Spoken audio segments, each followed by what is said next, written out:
届了，可见这9届走来，一届比一届参展的厂商还多，一届比一届参观的来宾还要多，见证了我们生技跟绿能，事实上这2个好像非常流行、非常夯的主题，是真的落实在你我的生活中，所以有越来越多的这个关心这个议题，或是关心对这个产品有兴趣的好朋友，他们都会来。那非常感谢《工商时报》这4次其实这是今年这4次许多的主题展，不管是精密科技或是其他的这个展，我们能够选择在台南来举办，那所以我都是全勤，那非常因为这是一个好的比较鼓励的口碑，肯定认同的。不仅是我们台南市政府有设置主题馆，也南科也设置主题馆，也让借着这个平台，让市府、政府跟民众更多的沟通的桥梁，尤其未来的智能政府、智慧政府、智能政府，以及未来的这个整体的科技发展，我们都愿意借着这个平台，借着这个展览来跟民众有更多的一个沟通。那我相信刚刚提到了Google要来台南设资料处理中心，我想无非是希望说它的资料处理中心的用电的供应，尤其他们都需要绿电用电的供应能够取得最稳定这个的地方。那台南的绿电的发展，在全国占的太阳能的发电是占17.9%，将近18%，所以说已经是第1名了。所以说，与其设在别的地方拉很长的电线，不如说直接就设在我们绿能这个园区里面。我们希望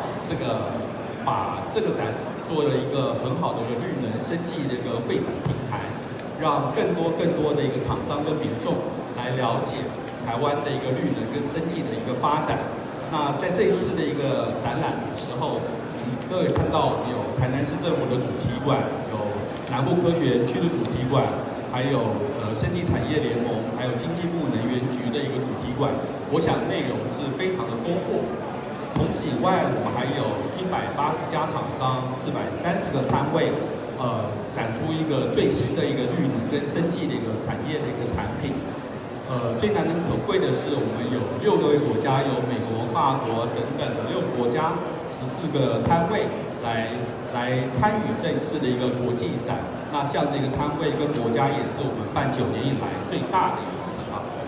那我们希望这次的展览真的是让这个所有与会的一个厂商跟民众都可以收获满满。再回来看台湾的经济最近那个中美的贸易大战打得蛮严重的。那台商很多人都在看看是不是可以回来台湾来投资。我想台南是一个非常好的一个发展的一个地方。请雍姐，恭喜2019年第9届台南国际生技绿能展今日正式开幕。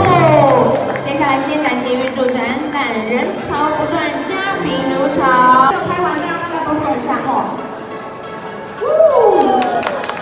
哇，今天的最棒、我们今天有史以来最官位的最新型丰嘉能赞助的电动机车。好，来，我们请市长为我们宣布好不好？市长来，可以我念吗？好，那恭喜这位是周祖贤吗？手机前4码0931的周祖贤，请问有在现场吗？周先生或周小姐，请问有在现场吗？来自桃园市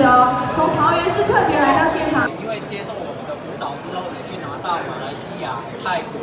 新加坡的订单，那包括日本，虽然不需要清真的。给你试试看，光耀凤。好酷哦！甜哦，有点像那个原先的那个榴莲干。比一般的那个速度都快。是手机用的还是机车？这机车的切穿电池，对，机车啦，那个高尔夫球车，对，那个电动脚踏车都可以快充，对高机都可以快充。这边跟市长报告一下，做这几个计划所有的同仁，现在几乎都在发源，已经在那边开始在做研究工作，非常谢谢市长在这方面的支持。那其实这几个技术我们都有跟厂商。那我请问一个问题，就这样子的电池，10分钟可以充多少？啊，这里那个有解说46分钟内充电完成，对，6分钟可以充电完成，所以6分钟护一生，哇，这6分钟可以充电完成，所以这加上有实用性质。